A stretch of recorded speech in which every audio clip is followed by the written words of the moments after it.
નમસ્કાર, સુસ્વાગતમ. ધોરણ 12 કોમર્સ નામાના મૂળ તત્વો ભાગ 1 પ્રકરણ 2 ભાગીદારી પેઢીના વાર્ષિક હિસાબો.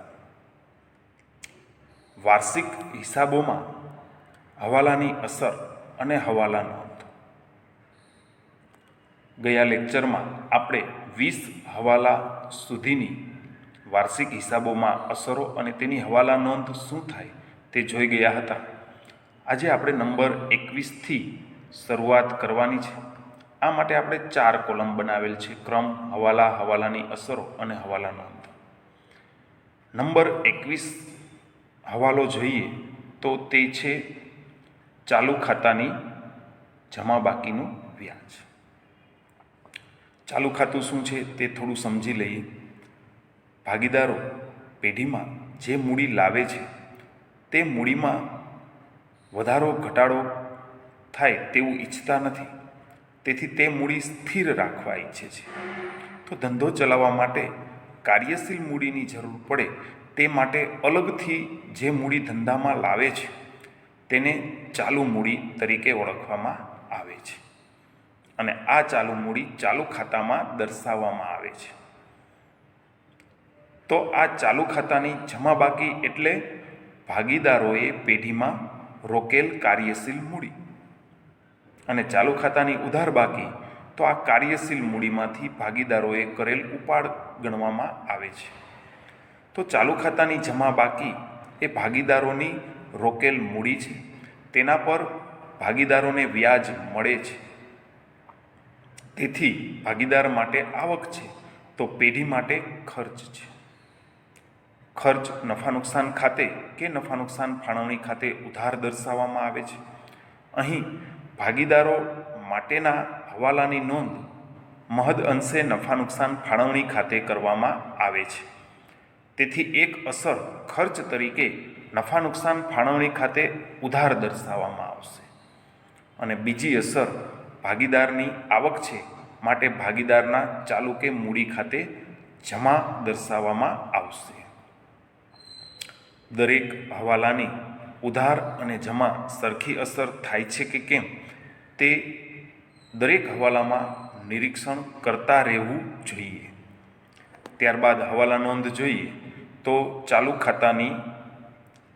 ખાતાના વ્યાજ ખાતે ઉધાર, કારણ કે ચાલુ ખાતાનું વ્યાજ પેઢી માટે ખર્ચ છે અને ખર્ચ ખાતે ઉધાર, તે ચાલુ ખાતે જમા. આ રીતે હવાલા નોંધ થશે. ત્યારબાદ નંબર 22 ચાલુ ખાતાની ઉધાર બાકીનું વ્યાજ. ચાલુ ખાતાની ઉધાર બાકી એ ભાગીદારનો એક પ્રકારનો કાર્યશીલ મૂડીમાંથી ઉપાડ ગણાય છે. ઉપાડ પર વ્યાજ ચૂકવવું પડે છે, તેથી ભાગીદાર માટે ખર્ચ છે, જ્યારે પેઢી માટે આવક છે. ભાગીદાર માટે ખર્ચ છે, તેથી તેના ચાલુ ખાતે ઉધાર એક અસર થશે, તો સામે બીજી અસર જમા નફા નુકસાન ફાળવણી ખાતે થશે. હવે તેની હવાલા નોંધ જોઈએ તો આગળની જે હવાલા નોંધ છે તેનાથી ઉલટી એટલે કે અવળી અસરવાળી હવાલા નોંધ જોવા મળશે કે ચાલુ ખાતે ઉધાર તે ચાલુ ખાતાના વ્યાજ ખાતે જમા. ત્યારબાદ નંબર 23 જોઈએ તો ભાગીદારની લોન પર વ્યાજ. ભાગીદારે પેઢીને આપેલી લોન હોય તો ભાગીદારને તે લોન પર વ્યાજ મળે છે, તેથી ભાગીદાર માટે આવક છે પણ પેઢી માટે ખર્ચ છે.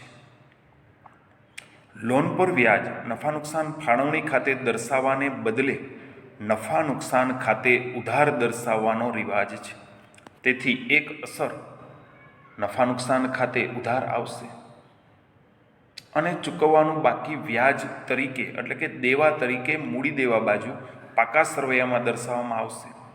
નિરીક્ષણ કરશો એટલે માલુમ પડશે કે એક અસર ઉધાર નફા નુકસાન ખાતે થઈ બીજી અસર પાકા સરવૈયામાં મૂડી દેવા બાજુ, તો મૂડી દેવા બાજુ એક પ્રકારની જમા બાજુ જ છે, તો બીજી અસર જમા થઈ. હવે હવાલા નોંધ જોઈએ તો લોન પર વ્યાજ એ ખર્ચ છે, તેથી લોન પર વ્યાજ ખાતે ઉધાર અને તે ચૂકવવાનું બાકી લોનનું વ્યાજ દેવું છે, તેથી તેના ખાતે જમા. તો આ રીતની નોંધ આવશે: લોન વ્યાજ ખાતે ઉધાર, તે ચૂકવવાના બાકી લોન વ્યાજ ખાતે જમા. નંબર 24 જોઈએ તો સામાન્ય અનામત ખાતે. કોઈ પણ પ્રકારના અનામત ખાતે રકમ લઈ જવી હોય તો તે નફા નુકસાન ફાળવણી ખાતેથી લઈ જવામાં આવે, તેથી એક અસર નફા નુકસાન ફાળવણી ખાતે ઉધાર થશે. બીજી અસર પાકા સરવૈયામાં મૂડી દેવા બાજુ અનામતો દર્શાવવામાં આવે છે, તો એક નફા નુકસાન ફાળવણી ખાતે ઉધાર અસર, બીજું પાકા સરવૈયામાં મૂડી દેવા બાજુ સામાન્ય અનામત આપેલ હોય તો તેમાં આ રકમ ઉમેરવાની રહે છે, અથવા અન્યથા આ રકમ પાકા સરવૈયામાં મૂડી દેવા બાજુ દર્શાવવામાં આવે છે. એક અસર ઉધાર અને બીજી અસર જમા થઈ તે નિરીક્ષણ કરતા રહેવું. હવે હવાલા નોંધ જોઈએ તો નફા નુકસાન ફાળવણી ખાતે ઉધાર, તે સામાન્ય અનામત ખાતે જમા. આ રીતની હવાલા નોંધ આવશે. ત્યાર પછી નંબર 25, ભાગીદારને નફા પર કમિશન. ભાગીદારને નફા પર કમિશન મળે છે, તેથી તેના માટે તે ઉપજ છે, જ્યારે પેઢી માટે ખર્ચ છે, તેથી એક અસર નફા નુકસાન ફાળવણી ખાતે ઉધાર અને બીજી અસર ભાગીદારના મૂડી અથવા ચાલુ ખાતે જમા અસર દર્શાવવામાં આવે છે.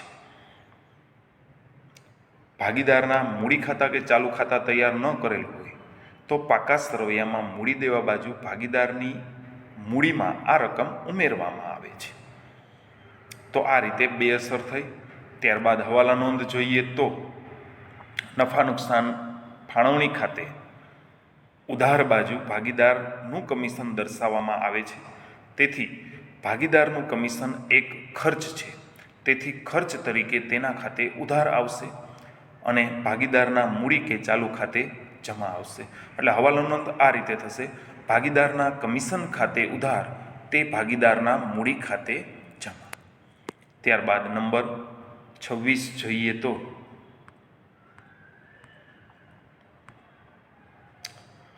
ધીરેલી લોન પર વ્યાજ બાકી હોય. ધીરેલી લોન એટલે કે આપેલી લોન. આપેલી લોન પર પેઢીને વ્યાજ મળે છે, અને પેઢીને વ્યાજ મળે છે, તેથી પેઢી માટે ઉપજ છે, તેથી તે નફા નુકસાન ખાતે આવક તરીકે જમા બાજુ દર્શાવવામાં આવશે. બીજી અસર મળવાની બાકી આવક અથવા મળવાનું બાકી વ્યાજ, જે લેણું ગણાય, જે પાકા સરવૈયામાં મિલકત લેણા બાજુ દર્શાવવામાં આવશે.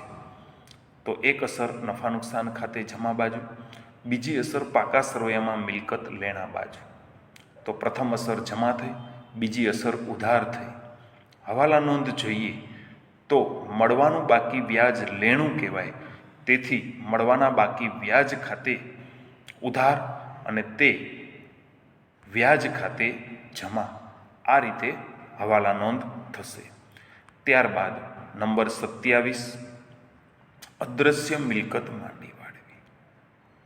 મિલકતો પર ઘસારો જે રીતે ગણીએ છીએ તે રીતે જ અહીં અસર આપવામાં આવશે. અદ્રશ્ય મિલકત માંડી વાળો છો ત્યારે એક અસર મિલકતમાંથી બાદ કરવામાં આવે છે, અને મિલકતની કિંમત ઘટે તો એ પેઢી માટે ખર્ચ કે નુકસાન ગણાય, તેથી બીજી અસર નફા નુકસાન ખાતે ઉધાર આવશે. હવાલા નોંધ જોઈએ તો એક અસર નફા નુકસાન ખાતે ઉધાર, તે જે તે મિલકત ખાતે જમા. આ રીતે હવાલા નોંધ થશે. ત્યારબાદ જોઈએ તો નંબર 28, ભાગીદારે અંગત વપરાશ માટે લીધેલ માલ. ભાગીદારોએ અંગત વપરાશ માટે માલ, મિલકત કે રોકડ લીધેલ હોય તો તેને ઉપાડ ગણવામાં આવે છે, અને આ ઉપાડ ભાગીદારોના મૂડી કે ચાલુ ખાતે ઉધાર દર્શાવવામાં આવે છે. એટલે એક અસર ભાગીદારોના મૂડી કે ચાલુ ખાતે ઉધાર અસર આવશે. ત્યારબાદ અન્ય રીતે ગયેલ માલ, ચોરીથી ગયેલ માલ, ઉપાડથી ગયેલ માલ, જાહેરાતથી ગયેલ માલ, નમૂનાથી ગયેલ માલ, આગથી બળી ગયેલ માલ, ચોરીથી ગયેલ માલ. આમ અન્ય રીતે ગયેલ માલ ખરીદીમાંથી બાદ કરવામાં આવે છે, તેથી ચોખ્ખી અને સાચી ખરીદી મળી શકે. તો બીજી અસર વેપાર ખાતે ખરીદીમાંથી બાદ કરવામાં આવશે. વેપાર ખાતે ઉધાર બાજુ ખરીદી દર્શાવવામાં આવે છે, પરંતુ તેમાંથી રકમ બાદ કરો છો, તેથી તેની જમા અસર ગણાય. તો ભાગીદારના મૂડી કે ચાલુ ખાતે એક અસર ઉધાર અને બીજી અસર ખરીદીમાંથી બાદ એટલે જમા. આમ દરેક હવાલાની ઉધાર જમા સરખી અસર થાય છે કે કેમ તે નિરીક્ષણ કરતા રહેવું જોઈએ. હવે હવાલા નોંધ જોઈએ તો ભાગીદારના ઉપાડ ખાતે ઉધાર ગણવામાં આવે છે અને ખરીદીમાંથી બાદ કરેલ છે, તેથી ખરીદ ખાતે જમા. એટલે હવાલા નોંધ આ રીતે થશે: ભાગીદારના ઉપાડ ખાતે ઉધાર, તે ખરીદ ખાતે જમા. ત્યારબાદ નંબર 29 જોઈએ તો જાહેરાત કે નમૂના માટે વેચેલ માલ. આપણે આગળ ચર્ચા કરી તેમ આ માલ પણ અન્ય રીતે ગયેલ માલ છે, એટલે એક અસર તો ખરીદીમાંથી બાદ એ તો નક્કી જ થઈ ગયું. અને જાહેરાત માટે કે નમૂના માટે આપેલ માલ એ એક પ્રકારનો જાહેરાત ખર્ચ છે, તેથી બીજી અસર નફા નુકસાન ખાતે ઉધાર થશે. તો ફરીથી જોઈએ તો એક અસર નફા નુકસાન ખાતે ઉધાર જાહેરાત ખર્ચ તરીકે દર્શાવવામાં આવશે. બીજી અસર વેપાર ખાતે ખરીદીમાંથી બાદ, કારણ કે અન્ય રીતે ગયેલ માલ છે. હવે હવાલા નોંધ જોઈએ તો એક અસર નફા નુકસાન ખાતે ઉધાર અને બીજી અસર ખરીદ ખાતે જમા. ત્યારબાદ નંબર 30 સ્ટેશનરીનો સ્ટોક. સ્ટેશનરીનો સ્ટોક સ્ટેશનરીમાંથી બાદ કરવામાં આવે છે, કારણ કે આપણે આગળ સમજ્યા તેમ વાર્ષિક હિસાબમાં જે તે વર્ષનો જ ખર્ચ નોંધવામાં આવે છે. ધારો કે આપણે 1000ની સ્ટેશનરી ખરીદેલ છે અને તેમાંથી 200 રૂપિયાનો સ્ટેશનરીનો સ્ટોક વર્ષના અંતે છે, તો ચાલુ વર્ષમાં 800 રૂપિયાની જ સ્ટેશનરી વપરાયેલ છે તેમ ગણાય. એટલે કે ચાલુ વર્ષને સ્ટેશનરીનો ખર્ચ 800 રૂપિયા જ લાગુ પડશે. તો આ સ્ટેશનરીનો સ્ટોક, સ્ટેશનરી ખર્ચ કુલ જે 1000 રૂપિયા દર્શાવેલ છે તેમાંથી રૂપિયા 200 બાદ કરવામાં આવશે, તો જ સાચો ખર્ચ નફા નુકસાન ખાતે દર્શાશે. તો તે માટે સ્ટેશનરી ખર્ચમાંથી સ્ટેશનરીનો સ્ટોક જેટલો હોય તેટલો બાદ કરવામાં આવશે.